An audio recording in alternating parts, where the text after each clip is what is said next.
సినిమాల్లో విన్నా మొన్న సరలే లైట్ అని పట్టించుకోకున్నా ఇంతలో పెద్ద షాకునే కన్నా హీరో గారు వచ్చి ఓ అబ్బాయి సినిమా తీ అంటూ ఇచ్చే చేయి ప్రొడ్యూసర్లు బాగా దొరికారు ఇక హిట్ అయిపోయారా ఫైనల్లీ.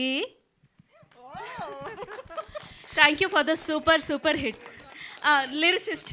యా థ్యాంక్ యూ అండి. అమ్మయ్య నెక్స్ట్ సినిమాకి డబుల్ బర్త్ కన్ఫర్మ్ అయింది. So thank you so much అండి.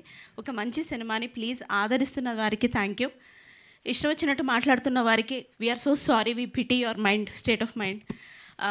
ప్లీజ్ ఇందులోని ఎఫర్ట్, ఇందులోని సిన్సియారిటీ, ఒక కొత్త కథ రావాలి అని అందరూ మాట్లాడతారు.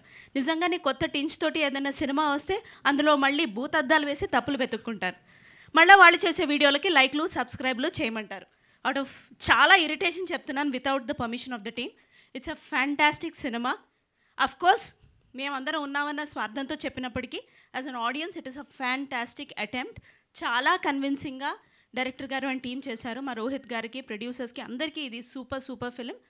Please do watch it and keep watching it. Share చేయండి. మీరు మెగాస్టార్ గారు చెప్పినప్పుడు మీరు ముగ్గురిని తీసుకొని వెళ్ళండి, సినిమా బాగుందని ఇంకో ముగ్గురికి చెప్పండి, ఆ ముగ్గురిని ఇంకో ఆరుగురిని తీసుకొని వెళ్ళమనండి, అట్లా చేయండి in theatres. Thank you. Chiranjeevi garu చెప్పాక మేము ఫాలో అవ్వకుండా ఉంటామా? Thank you. And now as Abhinav Gomatam garu ఇప్పుడు మాట్లాడతారు.